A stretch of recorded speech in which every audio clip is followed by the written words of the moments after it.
నమస్తే, welcome to yo-yo TV. ప్రస్తుతం మనం తెలంగాణ భవన్లో అయితే ఉన్నాం. సో ఈరోజు ఏసీబీ ఆఫీస్ నుండి కూడా మళ్ళీ మూడోసారి కూడా కేటీఆర్ గారిని విచారణకైతే పిలవడం జరిగింది. సో మరి ఈరోజు విచారణకైతే వెళ్ళడం జరిగింది. సో మరి ఈ నేపథ్యంలో ఈరోజు బీఆర్ఎస్ భవన్లో కూడా భారీ ఎత్తున కార్యకర్తలు అయితే తరలి వచ్చారు. సో మాట్లాడించే ప్రయత్నం చేద్దాం. మనతో పాటు మాట్లాడడానికి ఎర్రబెల్లి సతీష్ రావు గారు ఉన్నారు. అన్న నమస్తే. సో మరి ఈరోజు కేటీఆర్ గారిని మళ్ళీ విచారణకైతే ఏసీబీ ఆఫీస్ నుండి పిలవడం జరిగింది. సో ఎట్లా చూడవచ్చు మరి ఇదంతా డైవర్షన్ పాలిటిక్స్ కోసం.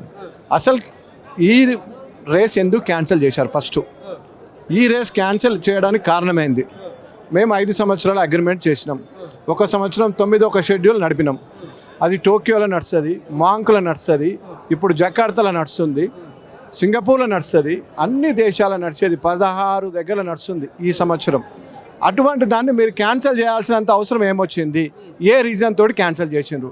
సరే మీరు అన్నట్టు ఏదన్నా ఇప్పుడు ఏమంటుండ్రు, పొన్నం ప్రభాకర్ మంత్రి గారు మాట్లాడుతూ ఇందులో అవినీతి జరగలేదు, ప్రాసెస్ కరెక్ట్ జరగలేదు అంటున్నావు. నువ్వు ప్రాసెస్ కరెక్ట్ మీరు చేయొచ్చు కదా, ప్రోగ్రామ్ చేసుకుంటూ ఈవెంట్ జరుపుకుంటూ ప్రాసెస్ కరెక్ట్ చేయాల్సింది బాధ్యత గవర్నమెంట్ది. 5 సంవత్సరాల అగ్రిమెంట్ మీరు ఎందుకు క్యాన్సిల్ చేసిండ్రు, ఎట్లా క్యాన్సిల్ చేసిండ్రు, దేనికోసం క్యాన్సిల్ చేసింది ఇప్పటివరకు ఈ గవర్నమెంట్ ఎక్కడ కూడా చెప్పలేదు. అంటే ఫోన్ ట్యాపింగ్ కేసులో ఇప్పుడు విచారణ పిలిచడం జరిగింది కదా, మరి దీంతో మూడోసారి పిలవడం జరిగింది. సో అంటే నిజంగా ఈ ఫోన్ ట్యాపింగ్ అనేది జరిగిందా అంటే ఏం చెప్తారు? ఈ ఫోన్ ట్యాపులు, ఈ ఫార్మాలు, ఆ కాళేశ్వరాలు ఇవన్నీ పక్కకు పెట్టి ప్రజలకు ఇచ్చిన 6 గ్యారంటీలు ఏమైనాయి, 420 హామీలు ఏమైనాయి, 18 నెలలు ఆల్రెడీ అయిపోయింది. ఇప్పుడు మీరు ఎప్పుడు ఆ పని చేస్తారు? ప్రజలకు ఎప్పుడు న్యాయం చేస్తారు? ప్రజలు పల్లెలో పోతే రిటర్న్ తన్నే పరిస్థితి ఉన్నారు. ఆ సంగతి ముందు చూడండి. హెలికాప్టర్లో కాదు తిరిగేది, నడుచుకుంటూ పోండి, పాదయాత్రలు చేయండి, మార్పు అని చెప్పిన కదా. మీకు మార్పు ఉదరగొడుతందుకు ఊర్లలో పల్లెల్లో ప్రజలు రెడీ అయినరు. దానికి ముందు సమాధానం చెప్పండి. అంటే ప్రజలందరూ మా వైపే ఉన్నాం, 6 గ్యారెంటీలు కూడా వాళ్ళకు అన్ని అమలు చేస్తా ఉన్నామని మాట్లాడుతూ ఉన్నారు. ప్రజలు మీ వైపు ఉన్నారు. ఆ గొట్టాలు తీసుకొని పెడితే అమ్మ తోడు బూతులు తిట్టి సావ కొడుతున్నారు. ఆ బూతులు వినాలంటే ఆడవాళ్ళ ముందట మగవాళ్ళ ముందట మేము సౌండ్ తక్కువ చేసుకుని వినే పరిస్థితి ఉంది. కాబట్టి ఇప్పటికైనా వాళ్ళు ప్రజల్లో ఏం జరుగుతుందో చూడాల్సిందిగా కోరుకుంటున్నాం. అంటే ఎట్లా చూడొచ్చు అంటే వరుసగా అటు కేటీఆర్ గారి మీద కానీ, కేసీఆర్ గారి మీద కానీ, హరీష్ రావు గారి మీద, కవిత గారి మీద వరుసగా కేసులు పెడతా అంటే ఆ విచారణకు పిలుస్తున్న పరిస్థితి ఎట్లా చూడొచ్చు? ఈ కేసులకు ఇవన్నీ తాటాకు చెప్పులకు కుందేలు భయపడాయి బాస్. మేము తెలంగాణ ఉద్యమం నుంచి వచ్చిన వాళ్ళం. తెలంగాణ ఉద్యమంకి వచ్చినప్పుడే ఆంధ్ర అంత పెద్దందారి నాయకుల మీద కొట్లాడి తీసుకొచ్చినాం. ఆ రోజే చావుకు భయపడలేదు. సచ్చుడా తెలంగాణ వచ్చుడా అనే నినాదం మీద కేసీఆర్ గారు 11 రోజులు అమర నిరాహార దీక్ష తీసుకొచ్చింది ఈ తెలంగాణ రాష్ట్రం. తెలంగాణ రాష్ట్రం తీసుకొచ్చినాక భారతదేశంలో నెంబర్ 1గా తీసుకొచ్చింది తెలంగాణ రాష్ట్రం. కేసీఆర్ గారు 9.5 ఏళ్ల పరిపాలనలో జరిగింది. అది మొత్తం యావత్ ప్రపంచానికి తెలుసు. కాకపోతే వీళ్ళన్నీ అబద్ధాలు చెప్పినారు. వాళ్ళని అబద్ధాలు ఎవరిని నమ్ముతారని మేము లెక్క చేసుకోలేదు. కానీ కొంత పర్సెంటేజ్ 2% లోపల వాళ్ళని నమ్మిరు. కాబట్టి ఇవాళ ప్రజలు అన్నమో రామచంద్ర అంటూ హరిఘోష పడుతున్నారు. దీన్ని ఇప్పటికైనా ప్రజలు మారవలసిందిగా కోరుకుంటున్నారు. ఈ ప్రభుత్వాన్ని ఏ విధంగా దించాలని ప్రజల్లో మేధో మదనం జరుగుతుంది. కానీ బాబాసాహెబ్ అంబేద్కర్ గారు రాసిన రాజ్యాంగం ప్రకారం 5 ఏళ్ళు ఉంటుంది. కాబట్టి దీన్ని ఇదే విధంగా మనం భరించాలా. ఇది పోలీసు మిత్రులకు కూడా తెలుసు, వాళ్ళకు కూడా చెప్పినాం. మీకు ఇవాళ సర్వీస్ ఉండొచ్చు, మీరు రేపు పొద్దున రిటైర్డ్ అయిపోవచ్చు. ఈ రాష్ట్రం అనేది మీ పిల్లలు ఉంటారు, మీ పిల్లల భవిష్యత్తు ఉంది.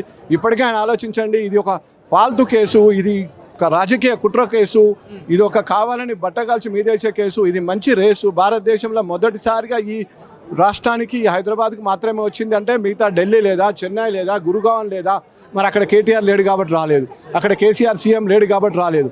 ఇక్కడ మనం ఉన్నాం. హైదరాబాద్ బిర్యానీ, షెర్వానీ, కుర్బానీ అనేది ప్రేమ, ఆప్యాయత, అనురాగం ఉంది. మా దగ్గర మా నిజాం రాజు మా తెలంగాణ యావత్ రక్తం చీడ్చి తీసుకొచ్చి హైదరాబాద్ అభివృద్ధి చేసిండు. కాబట్టి ఈ హైదరాబాద్ హిస్టరీ, ఈ హైదరాబాద్ చరిత్ర 450 ఫోన్ ట్యాపింగ్ అనేది జరిగింది. రేపు నేను విచారణ సాక్ష్యాలతో కూడా రాబోతున్నాను కూడా మహేష్ కుమార్ గౌడ్, ఎమ్మెల్సీ మహేష్ కుమార్ గౌడ్ కూడా చెప్తున్న పరిస్థితి అని చెప్పి. ఆయనోడు కానోడు లవంగాడు ప్రతి ఒక్కడు ఏదో ఒకటి మాట్లాడతాడు. వాని ఇష్టం. ముందు 18 ఏళ్ళు అయిందిరా నాయన, నువ్వు ఏం చేస్తావు చెప్పు జనానికి. ఏడ శంకుస్థాపన చేసినావు, ఏడ కాలువ తీసినావు, ఏడ తూము కట్టినావు, ఏడ కల్వట్టు కట్టినావు. అసలు మీతోటి ఏమైంది? మీకు 50 ఏళ్ళు ఉంటుంది అనుకుంటాను, 5 ఏళ్ళు ఉంటుంది. ఇంకా 18 నెలలు అయిపోయింది. ఇంకో 2 సంవత్సరాల తర్వాత మళ్ళీ ఎలక్షన్ 3 వస్తుంది. మీరు ఏం చేస్తారో ఎప్పుడు చేస్తారో చెప్పుర్రా నాయన. అంటే కుంభకోణం కేసు, ఫోన్ ట్యాపింగ్ అని, ఈ ఫార్ములా రేస్ అని, అందగైతే మరి నీ మీద ఇంగ్లాండ్ పోయి తూ అని ఉంచి సన్ టీవీలో పెట్టింది. దాని సంగతి ఏందో చెప్పు అంటున్నాం. దాని సంగతి ముందు క్లారిఫై ఇచ్చేసి ఏం జరుగుతుంది అనుకుంటాం. మరి విచారణకైతే ఈరోజు కేటీఆర్ గారు వెళ్ళడం జరిగింది. ఏం జరిగినా మేము ఎదుర్కోవడానికి సిద్ధంగా ఉన్నాం. 100 సార్లు అయినా మళ్ళీ విచారణ పోతాం, 100 సార్లు అయినా జైలుకు పోతాం.